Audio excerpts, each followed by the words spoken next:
Au nom du Père et du Fils et du Saint-Esprit, le Seigneur soit avec vous.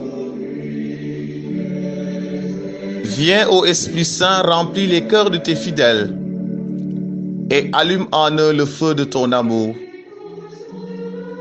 Viens, ô Esprit Saint, remplis les cœurs de tes fidèles et allume en eux le feu de ton amour.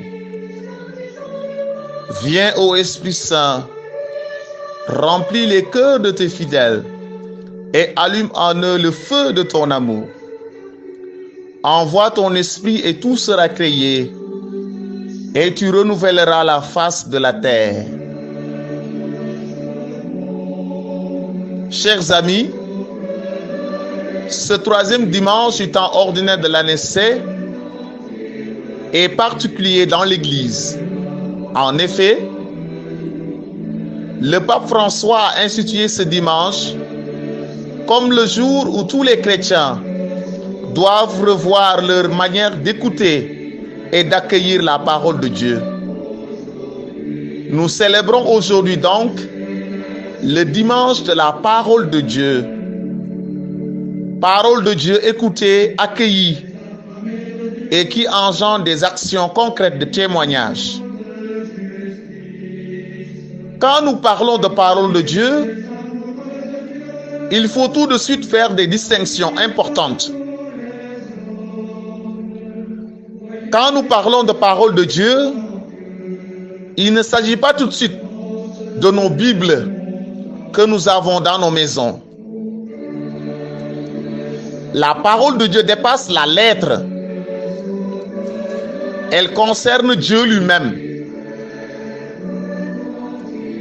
La parole de Dieu est une parole qui existe en Dieu même. Saint Jean l'évangéliste nous dit: au commencement était la parole. La parole était avec Dieu et la parole était Dieu. Ce commencement dont parle Saint Jean est au-delà du temps. C'est dans l'éternité de Dieu que la parole est venue jusqu'à nous. Cela signifie qu'en Dieu, la parole s'est faite communion et communication. En Dieu lui-même, il y a la communion et la communication. En fin de compte, la parole est une personne divine. La parole de Dieu, c'est Jésus-Christ, Verbe de Dieu, Logos de Dieu, qui signifie aussi discours, raison de Dieu, logique de Dieu.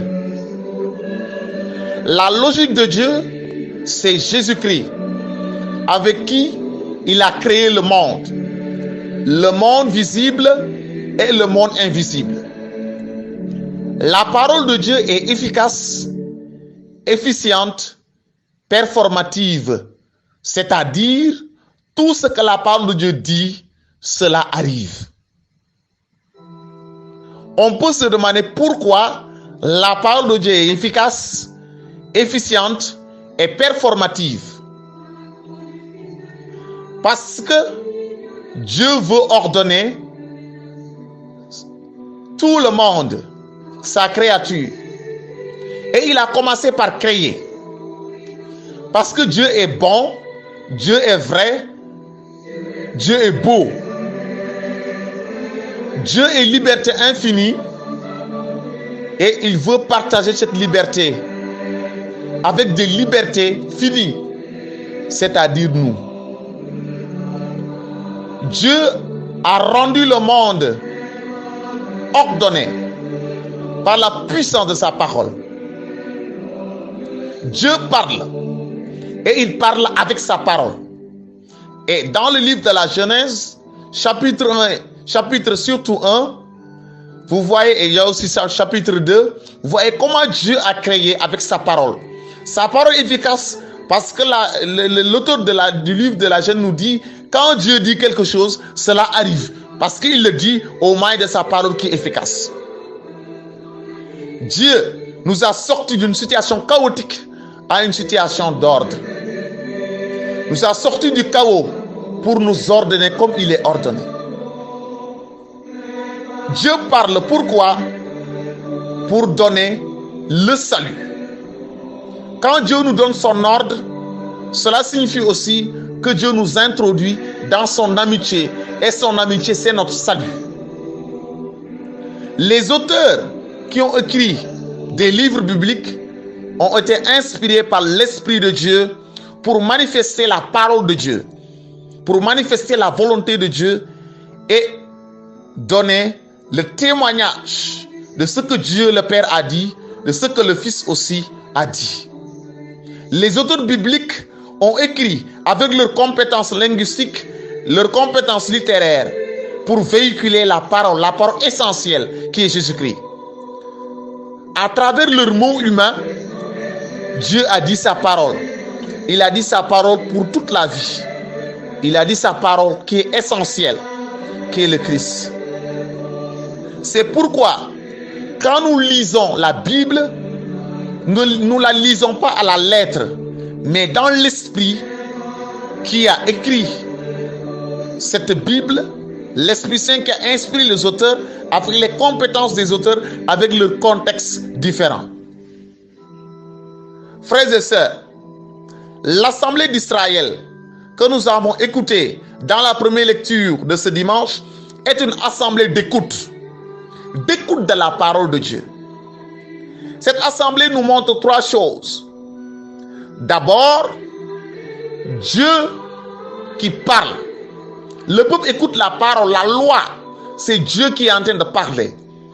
Le Dieu qui parle est différent des dieux, le Dieu des idoles. Le Dieu qui ne parle pas. Le Dieu d'Israël est un Dieu qui parle. Et il parle au moyen de sa parole. Ensuite, quand Dieu parle, il doit être écouté. Et on écoute Dieu personnellement et communautairement. La parole de Dieu est méditée personnellement, mais aussi communautairement. Enfin, l'écoute de la parole de Dieu n'est pas simplement personnelle ou personnaliste. L'écoute de la parole de Dieu doit être communautaire parce que nous sommes un peuple rassemblé par le Dieu qui parle. Justement, l'Esprit Saint qui a inspiré les autres sacrés descend sur chacun de nous pour nous permettre d'accueillir la parole que nous avons écoutée par la bouche des prophètes. Ce même esprit agit dans la communauté des croyants. L'image du corps est utilisée par Paul pour nous dire que nous sommes unis en Christ, mais nous sommes dans la diversité par l'Esprit de Dieu qui donne à chacun des charismes et des dons. Mais l'Esprit aussi nous introduit dans l'unité du Christ qui reflète l'unité du Père et de l'Esprit aussi. Aujourd'hui, nous devons nous poser les bonnes questions.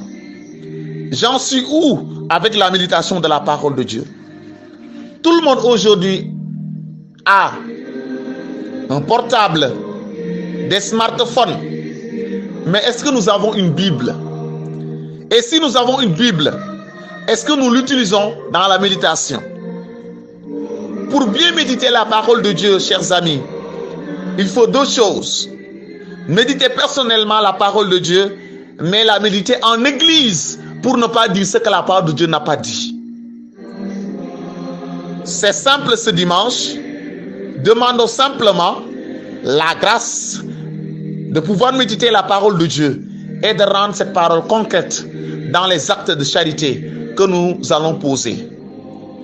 Nous demandons à l'Esprit Saint de descendre sur nous en ce moment afin que nous puissions avoir la force, la charité de méditer la parole de Dieu et de rendre cette parole concrète dans les actes de notre vie. Seigneur, nous te demandons de nous donner cette grâce par l'intercession de la Vierge Marie, de Saint Joseph et de tous les saints qui ont façonné leur vie au moyen de la parole de Dieu. Amen.